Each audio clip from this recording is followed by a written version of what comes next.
Olá para você da Nova Diário do Brasil. Nós estamos aqui em mais uma edição do programa Viva o Voto deste ano de 2025. É um programa que vai muito além das urnas, muito mais do que saber apenas em quem nós votamos nas eleições municipais ou até nas eleições estaduais e federais há 2 anos atrás. Nós continuamos debatendo assuntos relevantes que faz parte do nosso cotidiano, né? E hoje uma outra convidada muito especial, uma pessoa que tem uma história de vida inspiradora, de muita fibra, de muita luta ao longo de toda a sua trajetória e que está representando muito bem em Bauru, num cargo importante agora no nível de Estado de São Paulo, que nós vamos ficar sabendo daqui a pouquinho. Eu estou falando da Ariane Queiroz Sá, que está vindo como convidada aqui como presidente estadual aí para assuntos da pessoa com deficiência, que ela assumiu um cargo em fevereiro, mas daqui a pouquinho a gente vai falar sobre esse assunto. Ariane, muito obrigado por ter aceito ao nosso convite. Tá? Seja bem-vinda aqui à Nova Diário do Brasil e nós vamos começar a falar um pouco e para o bauruense, para os amigos e amigas da nossa região, gostaria que você falasse um pouco da sua história. Né? A gente sabe que você é bauruense, mas fala um pouco da sua infância, enfim, da luta, de toda a sua trajetória pessoal e profissional até aqui. Então, eu sou bauruense, nata, né? Eu nasci na Vila Cardia, mais precisamente ali na Rua Marcondes Salgado, um pouquinho para cima do shopping. Certo. E assim, nasci ali e eu tive poliomielite aos 2 anos de idade. Sou filha caçula de uma família de 4 irmãos, né? E assim, depois mudamos dali, eu tinha 5 anos, aí eu fui morar na Bela Vista, na rua Alto Juruá, quadra 6, perto da delegacia ali.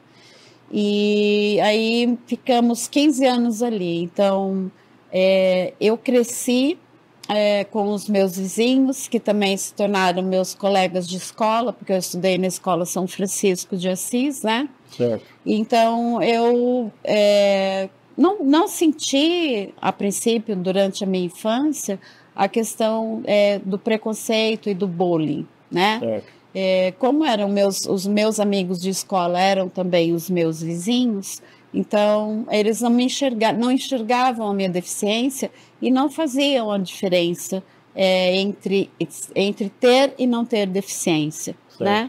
Então eu tive uma infância muito saudável, muito assim, tranquila. Tive uma família que sempre me apoiou, meus pais, a minha mãe em especial, foi uma pessoa extremamente importante no meu caráter, no meu crescimento, porque a minha mãe usou de uma psicologia que ela nem fazia ideia do que o bem que ela estava me fazendo, porque ela me educou sem estigma.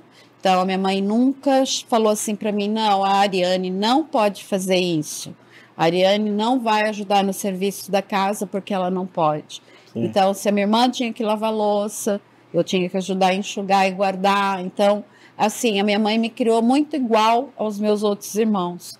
E eu acho que isso daí é muito importante para as famílias que têm pessoas com deficiência, que estejam me ouvindo, principalmente para os pais, e mais especialmente para as mães, que criem seus filhos, sabe, que têm uma deficiência, sem o estigma de coitadinho, de não poder, de ser menos, né?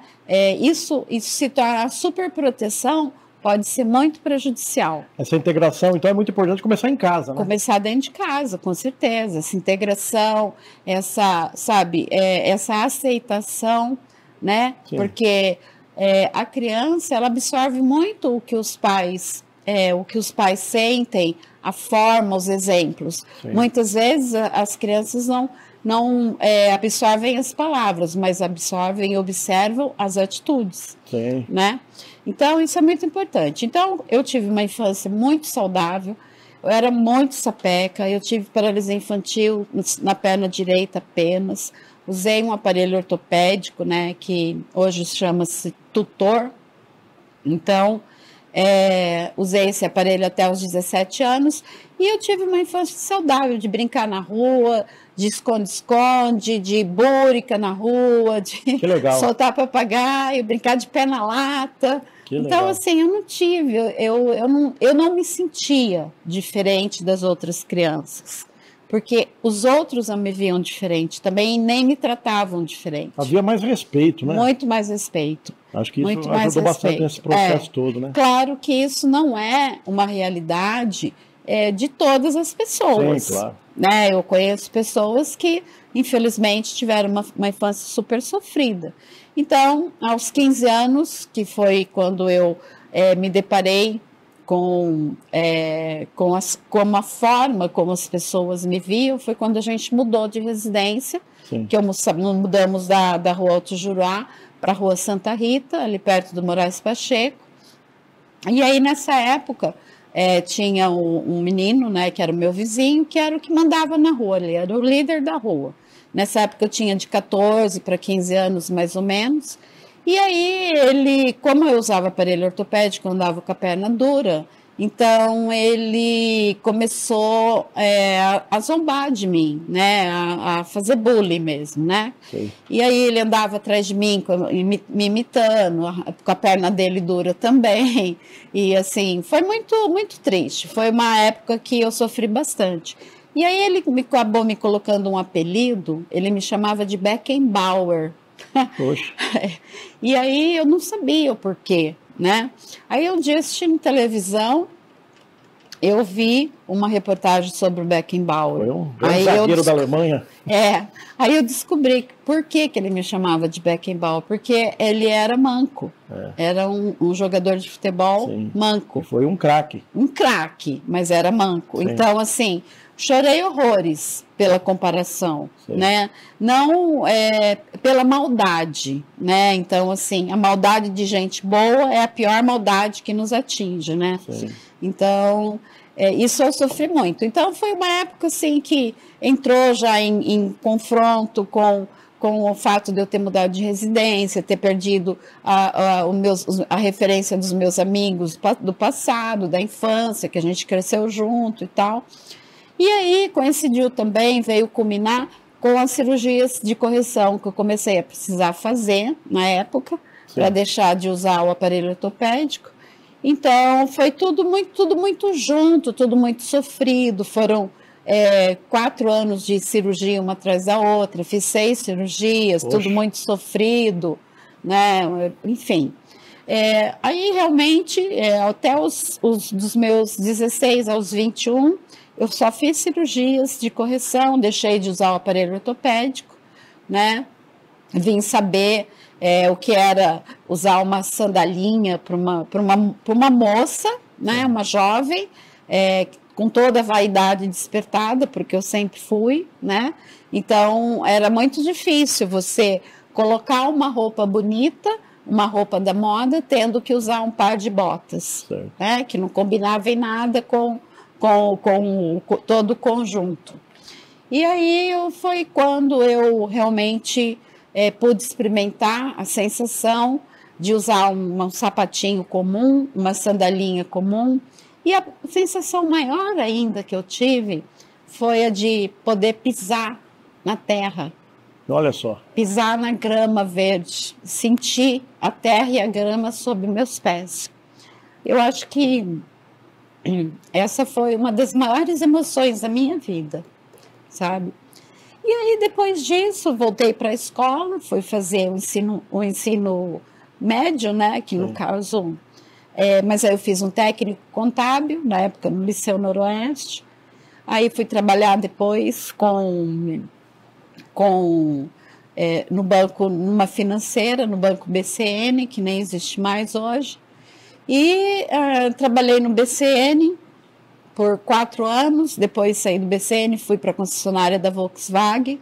Nessa época que eu entrei para o mercado de trabalho, não existia lei de cotas. Então, o mercado de trabalho, para mim, foi mais uma reafirmação, assim como a escola, assim como a psicologia que a minha mãe usou comigo, para fortalecer o meu caráter, porque agora eu já enxergava como a sociedade me enxergava.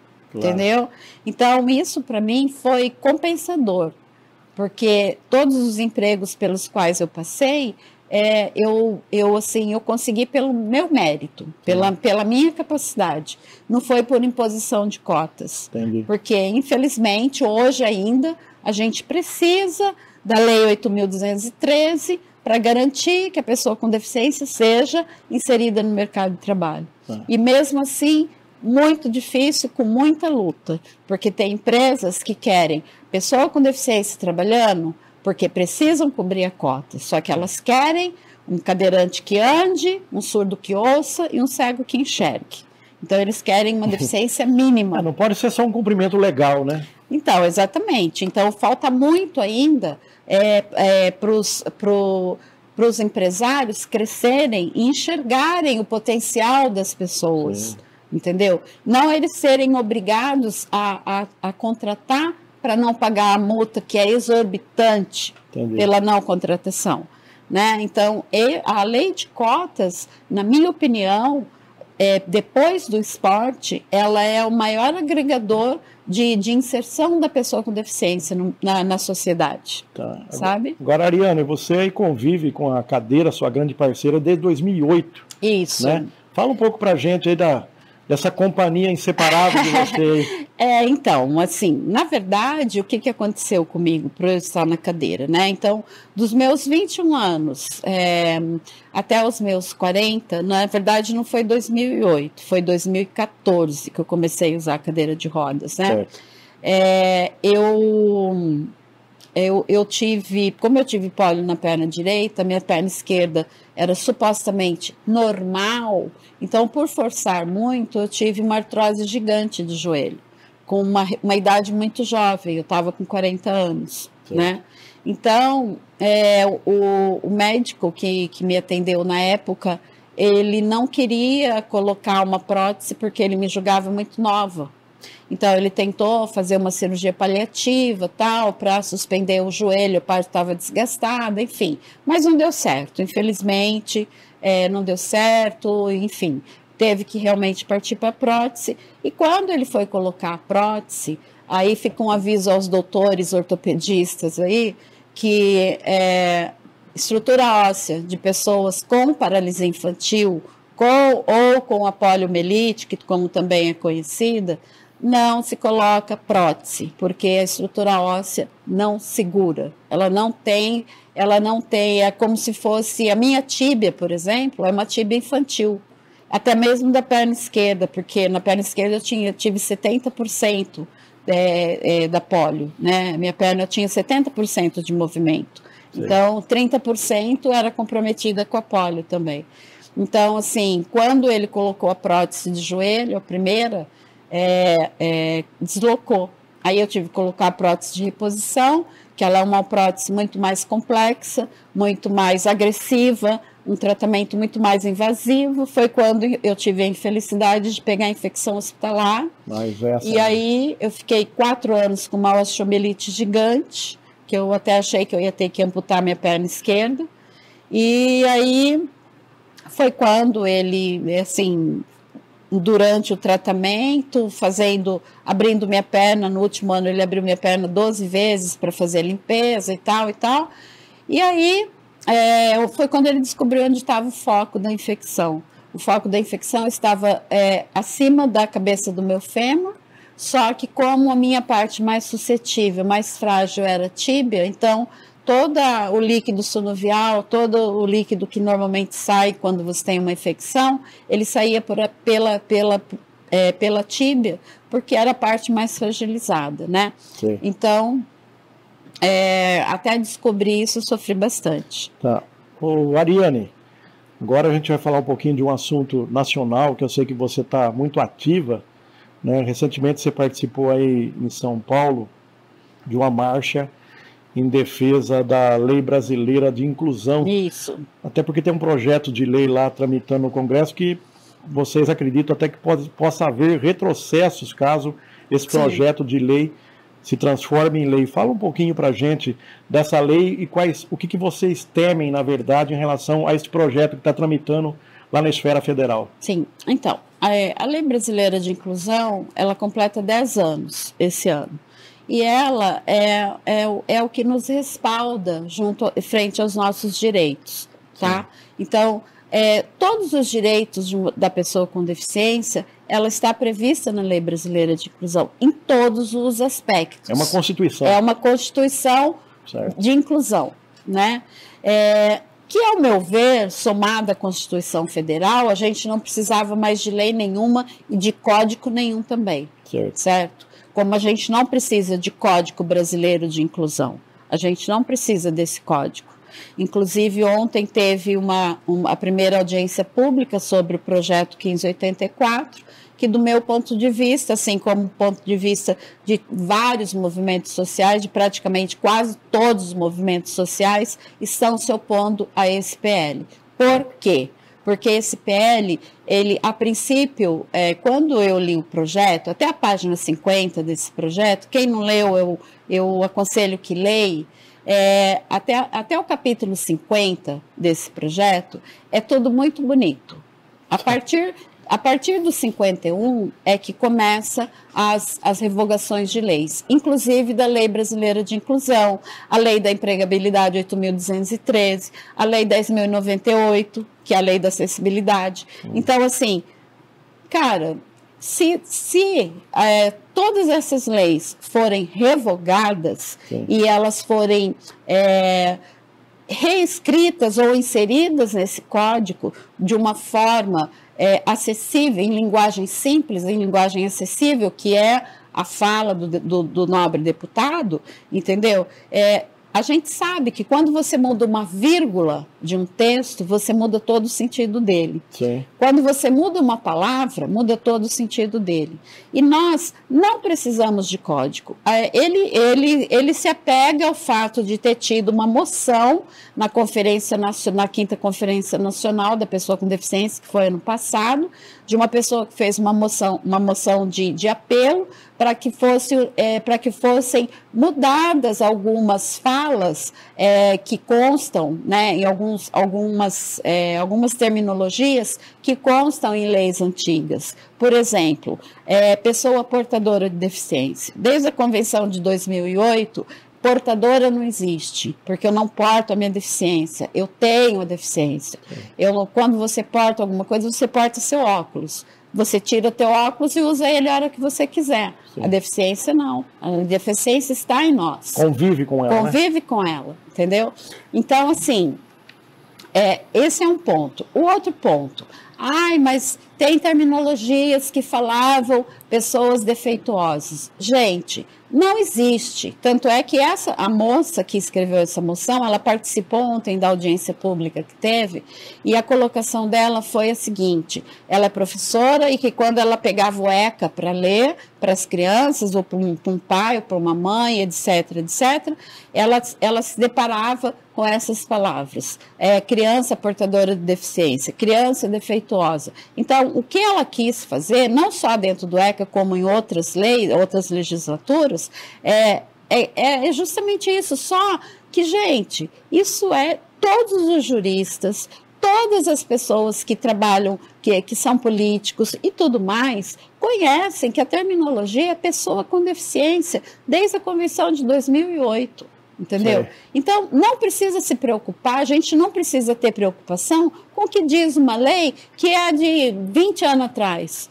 Se lá está escrito pessoa portadora de deficiência, pessoa defeituosa, não importa. A partir de 2008, da Convenção de Nova York, do qual o Brasil é signatário, entendeu? Então, a fala terminologia, pessoa com deficiência, porque antes da deficiência tem a pessoa. Sim. Eu uso a cadeira de rodas, tá? Ok. Tá? Mas a cadeira de rodas, ela não faz parte de mim. Antes da cadeira de roda, tem uma pessoa. A Ariane, claro. A Ariane, exatamente. Assim como tem o José, tem os outros, tem o Joaquim, sabe? Então, isso não importa. Então, assim, é muito errado. E o que pode acontecer com esse retrocesso? Nós no governo passado, no governo federal passado, nós tivemos vários ataques à lei da empregabilidade. Sim. Então, porque está mexendo no bolso de empresário muito rico, de pessoas, de empresários que muitas vezes não conseguem uma pessoa com deficiência para contratar. Porque dentro da lei da empregabilidade, uma empresa de 100 funcionários, por exemplo, ela tem que ter pelo menos 1% trabalhando, com pessoas com deficiência trabalhando. Acima de 1.000 funcionários é 5%. É muita gente, claro. Entendeu? Então, assim, e se não encontra? Como que ele vai fazer? Ele vai ficar pagando multa? Só que eu acho assim, que o empresariado, eles têm que aprender a se adequar, entendeu? À necessidade da empresa e à oferta que tem de pessoas precisando trabalhar. Sabe? Porque hoje, se você olhar para o panorama da empregabilidade, você não vê uma pessoa com deficiência ocupando um cargo de diretoria. Você não vê uma pessoa com deficiência sendo gerente em algum lugar. É muito raro isso, muito raro. Assim como você não vê uma pessoa negra, entendeu? Então, assim, ainda existe, nós vivemos num país ainda muito preconceituoso, muito capitalista, certo. Sabe? Então, a gente, enquanto esse estigma não for quebrado, enquanto o empresariado não se adequar à oferta que ele tem de pessoas para o mercado de trabalho, sabe? A gente vai ficar vivendo nesse problema. E aí vem uma proposta dessa, né? Desse PL, que, ao meu ver, a princípio era maravilhoso, né? No começo, a hora que eu comecei a ouvir, antes de eu ler ele, eu achei assim, nossa, que fantástico. Aí os jabutis estão lá pro meio. Então, eu fiquei fantástico, nós vamos ter um código para poder ir lá consultar, vai ser uma lei só. Isso passou pela minha cabeça, sim. Entendeu? Só que a hora que você pega, você começa a folhear, começa a ler, a hora que você chega, no final você vê, sabe? Como pode revogar uma lei brasileira de inclusão que ela levou 10 anos de discussão e ela faz 10 anos de aniversário, sim. Agora em julho, dia 6 de julho. Como que pode querer revogar uma lei dessa, sendo que tem muitos artigos da lei que ainda nem foram implementados? Nem foram regulamentados, Exatamente. Né? E olha, vamos relembrar esse projeto de lei 1584 deste ano, que está tramitando lá no Congresso Nacional, de autoria do deputado federal Duarte Júnior, do PSB do Maranhão. Exatamente. Certo? Nós não somos do estado do Maranhão, mas não custa nada nós paulistas aqui colocar uma pressão no gabinete desse deputado para que ele reveja esse projeto de lei aí que, segundo as pessoas que vivem, convivem, têm experiência de vida, muita história para contar e que estão vivenciando as dificuldades, então, são totalmente contrários a muitos artigos deste projeto de lei, né? Mas, Ariane, nós voltamos aqui instantes, tá? Vamos tomar uma água aqui, voltar com muito mais assuntos, com essa história de vida, com essa brilhante profissional que agora está aí se dedicando a uma nova função, a um novo cargo, né, eleito democraticamente, que é o Conselho, a presidência do Conselho Estadual de Assuntos para Pessoas Deficientes, que nós vamos ficar sabendo um pouquinho de como foi esse processo todo depois do intervalo. Voltamos já com Viva o Voto.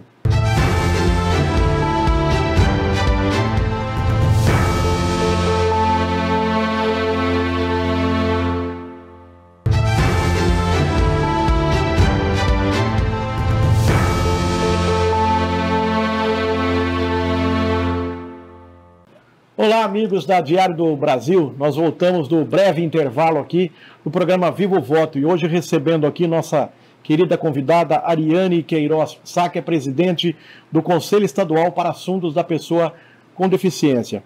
Ariane, teve um fato recente aí, né, que praticamente chamou a atenção de todo o país, até porque se trata de uma pessoa que foi deputada, que tinha mandato e agora trabalha inclusive como secretária lá na cidade de Valinhos, da ex-deputada Célia Leão, que também há mais de 40 anos é uma pessoa com deficiência, né? E num voo dela, de Buenos Aires, voltando para o Brasil, para o aeroporto de Guarulhos, ela foi impedida de embarcar pela empresa Gol, alegando que ela não poderia ali portar, na ocasião, uma almofada ortopédica. Como é que a senhora encara essa decisão da empresa, que praticamente ela só conseguiu embarcar no dia seguinte, depois de apresentar um documento que se exige, inclusive, para embarque e desembarque de uma pessoa que necessita desse aparelho ortopédico? Olha, isso daí é um crime. Eu entendo como um crime, entendeu? Porque eu li o relato dela, ela viajou pela Gol, Sim. Foi com a almofada, porque ela não pode sentar num assento comum, Sim. né? Essa almofada é para prevenir escaras, né? Uma tecnologia assistiva que não oferece risco, entendeu? Para a empresa. Então, eu acho assim, ela foi com a Gol e na volta ela teve esse problema, né? Com a mesma empresa. Então, veja, qual é o protocolo que essa empresa tem? Sim. Nenhum. Sim. Nenhum. Um protocolo para a ida, outro protocolo para a volta. Isso é muito preocupante, porque nós temos uma resolução da ANAC que está em estudo, que se ela passar, vai ser muito prejudicial para nós, pessoas com deficiência, porque vai dar autonomia para as empresas, porque nessa resolução eles afirmam que a pessoa com deficiência, ela precisa ter um acompanhante, ela precisa levar um acompanhante, né? Só que, tudo bem, aí até nessa resolução tem um ponto lá que diz assim, se a pessoa precisar realmente de um acompanhante, esse acompanhante vai ter a passagem gratuita. Sim. Só que se, vamos supor, eu levo um acompanhante, tudo bem, vou ter a passagem dele gratuita. Para onde eu vou me hospedar, como eu vou arcar com as despesas desse meu acompanhante? Sim. Então, eu acho que isso daí está roubando os direitos, que nem a autonomia da pessoa com deficiência. Eu já tive esse problema com uma empresa de voo também. Eu fui de cadeira motorizada para Brasília, pela empresa. Sim. No retorno, não tive problema nenhum para ir, tirei o relé que dá a ligação entre as baterias da minha cadeira. No retorno, com a mesma empresa, eles não queriam me deixar embarcar com a cadeira. Né? Eu tive que conversar com o comandante foi muito gentil, saiu lá da cabine dele, veio conversar comigo, eu expliquei para ele, mostrei para ele no celular o modelo da minha bateria, que não oferecia perigo algum, né? Então, foi resolvido o assunto. Mas, assim, que nem no relato da Célia Leão, o comissário, né, de voo, ele nem foi conversar com ela. Entendeu? Isso é um absurdo, sabe? Deus. É um absurdo. Isso daí é um capacitismo gigantesco. Agora, se isso acontece com uma pessoa como a Célia Leão, que é uma querida, gosto muitíssimo dela, se aconteceu isso com ela, que ela foi deputada, é uma pessoa de renome. Imagina com um anônimo. Meu Deus, né? Um anônimo como eu. E ela advogada, já deixou claro que vai procurar os direitos dela, né? Com toda certeza, isso. Então, assim, o que precisa nas empresas de voo? Precisa se criar um protocolo. Sim. Um protocolo de atendimento e divulgar esse protocolo.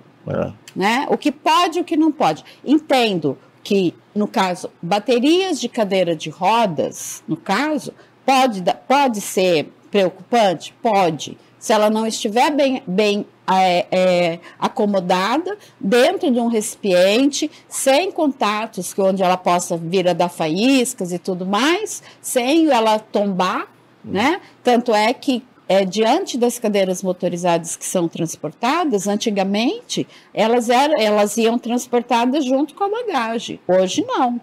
Hoje elas têm um compartimento específico. Por quê? Porque houveram muitas cadeiras motorizadas que têm um custo altíssimo, foram danificadas durante o voo. Entendi. Entendeu? E as empresas tiveram que ressarcir. Hoje elas têm um protocolo de transporte de cadeira motorizada.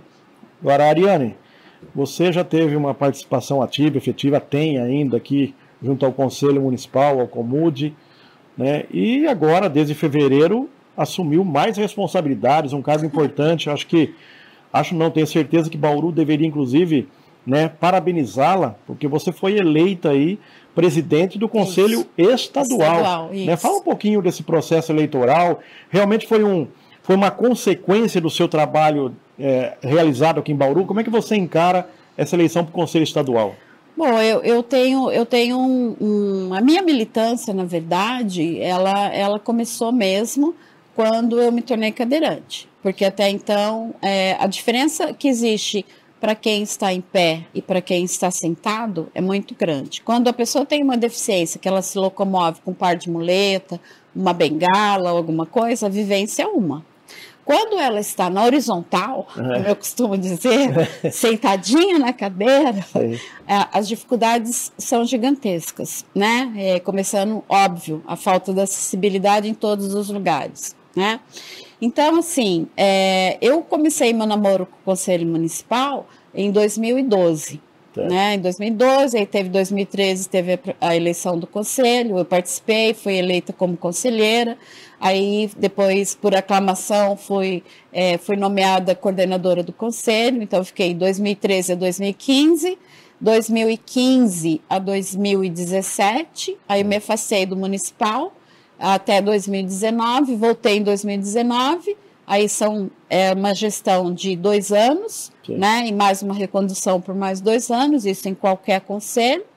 Aí voltei e saí do conselho em 2023, do Conselho Municipal. Certo. Nesse interim, lá atrás, quando eu estava já como coordenadora do conselho daqui, em 2015, eu comecei eu conheci os núcleos regionais do Conselho Estadual. E o Núcleo Regional 8 era o que contemplava a nossa região. Eu fui participar de um evento em Botucatu. Na época, o Conselho era ligado à Secretaria da Educação, né? A Vera Caseri, maravilhosa secretária da Educação, uma pessoa super afável e super com uma visão de inclusão muito grande, né? Ela sempre apoiou muitíssimo o Conselho da pessoa com deficiência. E aí a Célia, assim, a Vera Caseri proporcionava todas as viagens que o Comude reivindicava para participar dessas reuniões de núcleo. Então eu conheci o Núcleo Regional 8. Em 2016, fiz amizades aí pela região toda, né? Porque o Núcleo Regional 8, que é o braço extensor da nossa região aqui, da Macro 4. Então ele pega a região Bauru, Marília e Prudente. Três regiões grandes. Então, a gente viajou bastante. Fomos para a região de Presidente Prudente, Marília, a própria região de Bauru. E o que fazia esse núcleo? Ele apoiava a criação dos conselhos municipais nas cidades onde não tinha. Era um trabalho maravilhoso, muito legal. De formiguinha, né? Mas muito legal. Porque, assim, eu quero deixar claro aqui que toda participação em conselhos, o conselheiro que é eleito, ele não tem salário, entendeu? Mas tanto o municipal quanto o estadual, ele tem o respaldo das suas despesas, no caso, município pelo município, estado pelo estado. Então, assim... E aí foi quando eu conheci o Conselho Estadual, que eu comecei a ter essa proximidade. Aí houve a eleição do Conselho Estadual em 2017, e eu fui para o Conselho Estadual, como conselheiro. Que legal. Titular. Aí fiquei, participei do Conselho, era muito legal, viagem uma vez por mês para São Paulo e tal. Aí terminou a gestão de 2 anos, né, de 2017 a 2019, encerrou. Aí eu comecei a fazer faculdade. Eu fui estudar serviço social. Olha aí. Na verdade, eu queria direito. Mas eu fui prestar o Enem e a minha nota de corte não atingiu o direito, infelizmente. E aí, então, eu optei pelo serviço social, que foi a melhor coisa que eu fiz, porque... Nossa, é maravilhoso porque eu precisava ter mais conhecimento, né, para poder estar nesse meio, nesse trabalho com as políticas públicas, nessa evolução toda, e foi tremendo. Bom, aí, 2019, eu estava no meu ano sabático aqui, né, no município, porque eu já tinha ficado uma gestão, uma recondução, então eu estava nos 2 anos sabáticos aí. Aí, em 2019, eu já podia voltar para o Conselho Municipal.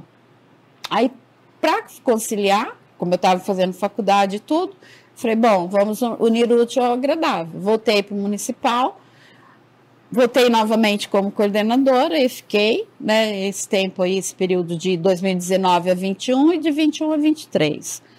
Aí, em 2021 foi, 2021, eu fui novamente tentar as eleições do Conselho Estadual. E aí, para minha surpresa, eu fui uma das mais votadas. Olha isso. E aí, assim, fiquei muito feliz, claro. Né? E essa votação, ela é muito interessante porque você faz, assim, o processo eleitoral é assim, você faz a sua inscrição como candidato, só que aí você tem que conquistar os seus eleitores. Então, tipo assim, vou chegar para você e falar, Mantini, é o seguinte, eu estou candidata, tal, e eu gostaria que você votasse em mim. Então, não é qualquer pessoa que vai entrar lá e vai votar. Só que o meu eleitor, ele teria que se cadastrar para poder votar no dia da eleição. Então, assim, é um processo mais difícil, porque exige toda uma documentação. Então, realmente, se a pessoa não tem um carinho por você, não tem uma amizade, não confia no seu trabalho, não conhece o trabalho, ou não confia no seu trabalho. Os eleitores são do estado todo, né? É do estado todo.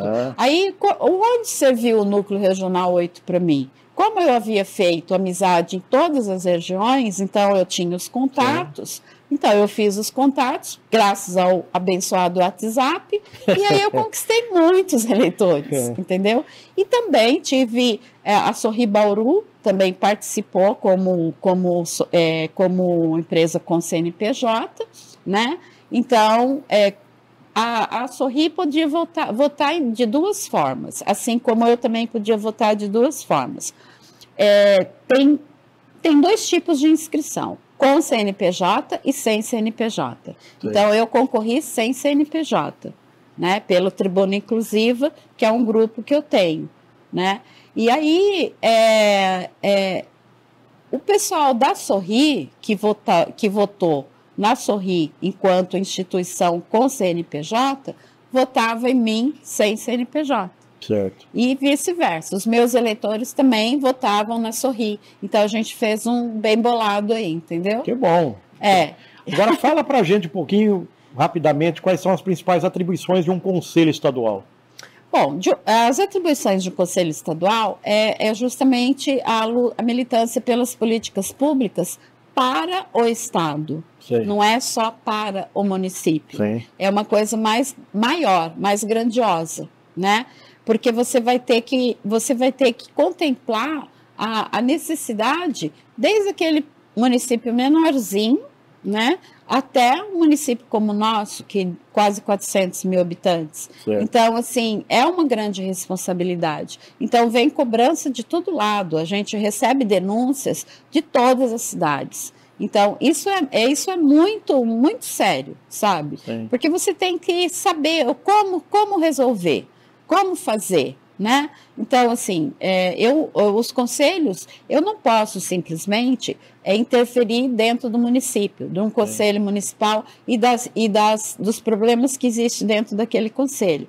Mas eu posso, sim, enquanto presidente do conselho, solicitar uma reunião com o gestor da qual agrega-se aquele conselho. Então, o Conselho Municipal, via de regra, ele é ligado à Secretaria de Assistência Social. Sim. Hoje o Comude é, de novo, ligado à Secretaria de Assistência. Então, assim, eu não posso intervir como resolver aquele problema, mas eu posso, sim, marcar uma reunião com o gestor, né, onde o conselho está inserido, e conversar sobre a problemática. Sim, construir pontos, né? Facilitar o diálogo, né? Para resolver o problema. Exatamente. Né? Então, a gente vai, conversa, constrói pontos, propõe as soluções e vai observando. Em nível estadual, com a secretaria da pasta, da pessoa. Isso tem um diálogo bom? Bom, temos um diálogo muito bom. Temos um respaldo muito bom pela Secretaria de Estado, né? Que inclusive a Secretaria existe em detrimento ao Conselho, porque o Conselho é mais velho que a Secretaria. A Secretaria porque antigamente o Conselho Estadual era ligado à Casa Civil, né? E depois foi criada a Secretaria, então ele passou a ser alocado na Secretaria.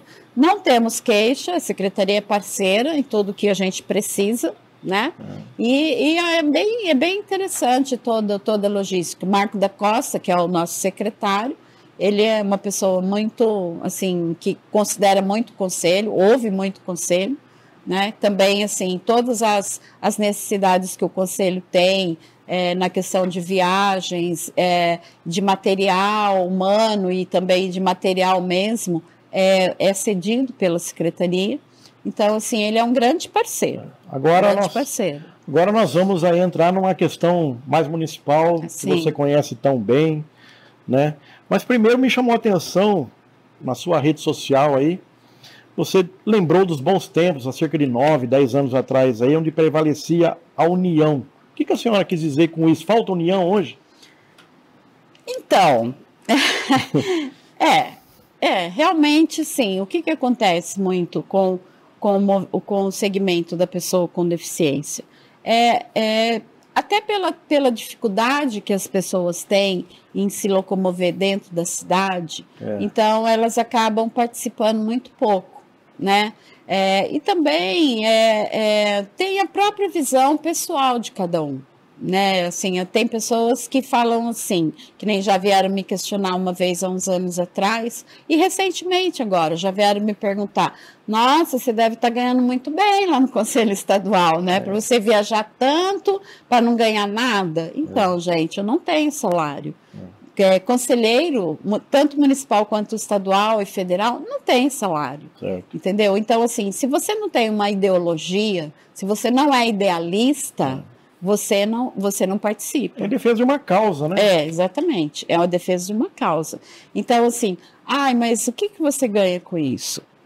Materialmente, nada. Eu ganho, sim, em experiência, ganho em conhecimento, e muito mais ainda, em satisfação pessoal. Sensibilizar, né? Conscientizar, de repente então, acontecer novas leis, né, que vão beneficiar. Exatamente. Então, assim, quando eu quis dizer que do fator união, é que realmente a gente não tem isso dentro do movimento social, sabe? E até mesmo, assim, do segmento, se torna uma coisa mais difícil. Ariane, querida, Bauru é uma cidade com acessibilidade? Isso. Nossa! Pode falar. Bom, então eu vou falar. Não, nós estamos muito longe de ser uma cidade acessível. Né? Isso daí eu acredito que, por exemplo, uma das coisas que eu sempre tentei fazer dentro do conselho, não tive apoio, né? Não tive apoio. A gente precisa realizar um censo municipal da pessoa com deficiência, onde elas estão. Quem elas são e o que elas precisam. Nós teremos inclusão e acessibilidade quando a gente tiver esses números, né? Então, assim, hoje, se você pegar lá a plataforma do Conselho Estadual, né? Lá nós temos uma plataforma que ela não está atualizada, né? Mas até 2022, Bauru tinha aproximadamente 22 mil pessoas com deficiência. Nossa, que eu acredito grande, né? Que é muito mais do que maior isso que muitas hoje. Cidades da nossa região. Exatamente. Então, 22 mil pessoas, onde está esse povo? Entendeu? Que ninguém reivindica, que ninguém... É nesse ponto que ninguém enxerga, falo. Inclusive, né? Então, e que ninguém enxerga, mas que são eleitores, que são consumidores, né?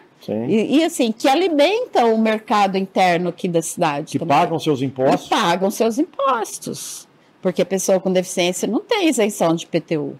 Então, o mínimo que ela tinha que ter seria acessibilidade. Hoje, se a gente for olhar para a acessibilidade em Bauru, dos bairros eu não preciso nem dizer que não tem. Não tem, né? Se a gente for olhar área central com acessibilidade, há muito pouco tempo a gente fez uma matéria... próximo do Poupa Tempo. Próximo do Poupa Tempo. Não mudou nada lá? Não mudou nada lá. Continua do mesmo jeito. Meu Deus. Entendeu? Então, assim, de que vale né? É para quem? Então, quem vai lá? Poupa Tempo é um espaço onde todo mundo vai ter que ir em algum momento da sua vida. Exatamente. Seja rico, seja pobre, seja empresário, alguma coisa você vai ter que fazer no Poupa Tempo. Seja pessoa com ou sem deficiência. E lá continua do mesmo jeito. Essa matéria que a gente fez faz o quê? Uns 2 anos atrás? Nem isso, o ano passado. Foi ano passado? Sim. Ano passado?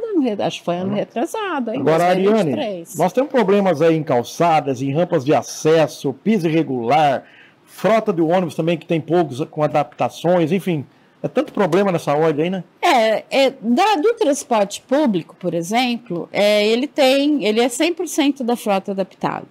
Né? Isso daí, Bauru é uma das poucas cidades que tem. Só que o grande problema é a manutenção preventiva. Né? Muitas vezes eu mesma vou pegar um ônibus, chego lá, a plataforma não está funcionando. Entendeu? Então, e eu assim, mas pode falar, não, mas é uma coisa eletrônica que no decorrer do dia pode ter quebrado. Ok. Concordo plenamente. Nós quebramos, imagina a plataforma. Uma máquina um dia, né? Só que eu já tive oportunidades de eu pegar o ônibus na primeira volta do ônibus, 6h30 da manhã, e a plataforma não está funcionando. Então, a Praça Paradesportiva, inclusive a gente fez uma matéria semana passada, junto com o vereador Locadora, por quê? Desde 2011, quando a Praça Paradesportiva foi inaugurada, a gente tem um projeto de tênis de rodas, que é inclusive esse broxinho que eu tô aqui, ó. Sim. Que foi um projeto que surgiu lá atrás com o Helder Gouveia e tal, e ele permanece lá na praça hoje, sob a tutela do professor Otávio, né, e do Alessandro, que são alunos da Unesp. Então, assim, o que aconteceu com a praça? Janeiro desse ano, a praça entrou de férias, né? Porque tem o período de férias. E aí eles não colocaram vigilante. E aí a praça foi simplesmente depenada, literalmente. Roubaram fios, roubaram portas, roubaram torneiras dos banheiros, roubaram tudo. Ou seja, ela está infrequentável, né? Aí o professor, o Otávio, que é o professor de tênis, nosso professor de tênis de manhã, e o aluno, o Adolfo, nós fomos conversar com o Roger Barude, faz uns 2 meses, mais ou menos, sobre a condição que estava a praça. Então, assim, havia tido um carro que desceu ali a Rua Alto Jurá, que eu acho que ali tinha que ter uma inversão de mão, porque é uma descida muito, muito íngreme ali, é muito, né, horrível. O carro se desgovernou e entrou e derrubou o muro da praça. Então, a praça estava totalmente aberta também. Né? Ao bel prazer da marginalidade que impera ali naquele espaço, ali naquela região, né? Então, aí fomos conversar com o Roger, nos recebeu muito bem e tudo mais, falou que ia tomar providência, de fato ele tomou, mas não tínhamos nem banheiro, eles colocaram lá banheiro químico e um banheiro até adaptado, mas que não é o ideal para a gente, né? Arrumou lá onde tinha sido destruído, ok. Só que aí a praça não está funcionando à noite, ou seja, não somos só nós, pessoas com deficiência, que usamos lá. O nosso é o único projeto que existe. A comunidade está sendo prejudicada. Então, quem gostava de jogar uma bolinha à noite, ou jogar um basquete, ou um vôlei, não está indo, porque não tem iluminação. Certo. Né? Os banheiros continuam depredados, continuam não funcionando. Está funcionando os banheiros químicos. Né? Para nós, cadeirantes, banheiro químico, mesmo sendo adaptado, é muito ruim. Muito ruim. Sim. Entendeu? Então, assim, eu peço, sim, sabe, que a administração, né, que a Suelen, que a prefeita, o secretário, olhem por aquele espaço. Porque aquele espaço lá é o único espaço adaptado que nós, pessoas com deficiência, temos para usufruir e para praticar um esporte que é tão vital para a nossa saúde. Inclusive foi um presente do governo do Estado de São Paulo, na época, para a secretária Lina Mara, né, que veio inaugurar aqui, eu lembro muito bem, num sábado de manhã, foi uma grande festa lá. Foi né? Foi muito legal. Agora, Irani, muito se comenta Ariane. Ariane, desculpa. Muito se comenta sobre a importância da macromobilidade urbana, mas muitas vezes se esquece da micro, dos pequenos trajetos, né? Pequenos detalhes. Isso, né? Como é que você analisa? A gente vê aí, recentemente a gente fez uma matéria aí com algumas funcionárias domésticas aí, próximas de condomínios, elas têm dificuldades de locomoção, às vezes 2, 3 quilômetros. Como é que você vê essa questão também da micromobilidade? Olha, eu acho que isso daí seria uma coisa fundamental para a comunidade, não só para a pessoa com deficiência. Né? Se você pegar a região de condomínios de luxo aí, não se tem nem calçada para andar. Sim. Entendeu? Você tem que... Por quê? Porque ali é acesso só para carros. Então, e o transeunte? Fica onde? Sim. Né? Então, assim, a gente tem que começar a pensar esses detalhes. Tantos grandes condomínios, tantos prédios de apartamento, onde estão as contrapartidas disso? Né? Vamos fazer contrapartidas que realmente incluam a população. Certo. Né? Eu acho que isso daí é fundamental, que nem recentemente eu moro na Alves Seabra, na quadra 24, e ali foi construído um condomínio da MRV. A contrapartida daquele condomínio foi a abertura de uma rua perto de um ponto de bola que tem para frente na quadra 27 da Alves Seabra, e uma pracinha que foi feita que é em frente da minha casa, que assim não tem manutenção, o parquinho que tinha lá já levaram embora, tentaram levar embora, a gente que impediu. Sim. As coisas do parquinho estão lá na minha casa, já liguei na CEMEL reclamando, falando, olha, precisa colocar os brinquedinhos de volta lá, tá tudo guardado lá no quintal de casa. Meu Deus. Entendeu? A gente peitou um marginal que estava querendo levar, eu e meu vizinho, sabe? Então, assim, onde está o zelo? Tá, então tem a contrapartida dos condomínios, mas e o zelo? Sim. E o zelo da comunidade? Era o único parquinho, se você visse, logo quando eles instalaram o parquinho, o que tinha de pais que levavam as crianças, porque era um parquinho para criança de 1, 2 anos, pequena, até 3, 4 anos, mais que isso não dava para brincar, porque é tudo brinquedo de plástico duro, que com o tempo, se não fossem roubados, eles seriam realmente depredados pelo tempo. Tá. Ia ressecar, ia partir, quebrar e não ia ter mais funcionalidade. Então, assim, vamos pensar na população. Né? Colocar coisas que permaneçam, perpetuem, sabe, fazer calçadas para todos. Né? As calçadas que existem hoje não são para todos. Né? Se a gente olhar para a acessibilidade da nossa cidade, cadê o plano, um plano urbano de acessibilidade? Vamos à acessibilidade universal, sabe? Tem tanta coisa que não precisa ser de dinheiro, basta se fazer da forma adequada. Tá aí, Ariane. Nós estamos chegando ao final do nosso programa. Falei para você que 1 hora passa rapidinho. É verdade, já? Mas eu gostaria que você deixasse aí, aproveitando esse gancho que você falou aí, que a população também precisa entender que aquele patrimônio que está sendo feito no bairro é deles, ter esse sentimento de pertencimento, que Exatamente. É deles, que é um patrimônio que a própria família vai usufruir. E deixa uma mensagem aí para a população de Bauru, da nossa região, mas principalmente de Bauru, e o que nossa cidade realmente precisa avançar em questão de acessibilidade. Bom, então você que está me ouvindo aí, você que tem a sua residência, principalmente nas esquinas, você que vai fazer a sua calçada no seu empreendimento, talvez você seja a última pessoa que vai usar a sua calçada.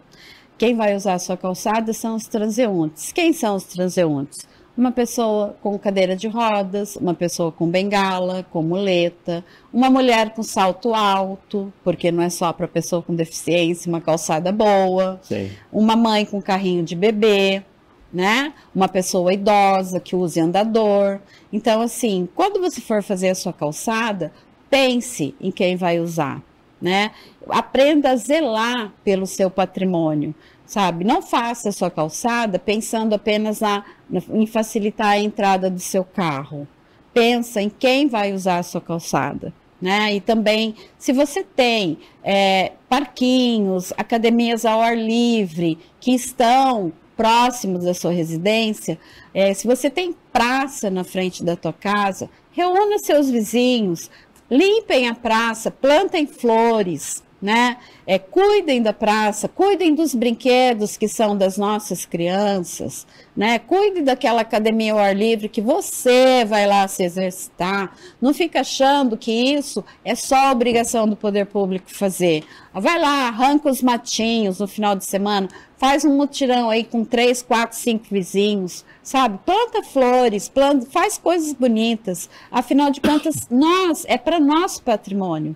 É o nosso patrimônio, nós pagamos por isso, nós pagamos os impostos. Então lembra, coopera, porque se juntar o poder público com a sociedade civil, só vai dar bom. Todo mundo vai ficar satisfeito, todo mundo vai se sentir realizado e com a sensação de pertencimento. Aquilo lá é meu, então eu vou cuidar. Fica aí o recado. Tá aí, então, belíssima mensagem, muito obrigado mais uma vez. Eu que agradeço Ariane a oportunidade. Sá, presidente do Conselho Estadual para Assuntos da Pessoa com Deficiência. Isso. Foi um prazer receber aqui nos estúdios. E obrigado a você que ficou com a gente acompanhando mais uma edição do Viva o Voto. Em breve voltaremos aí debatendo, discutindo e procurando contribuir com esse processo de resolver problemas da nossa querida Bauru.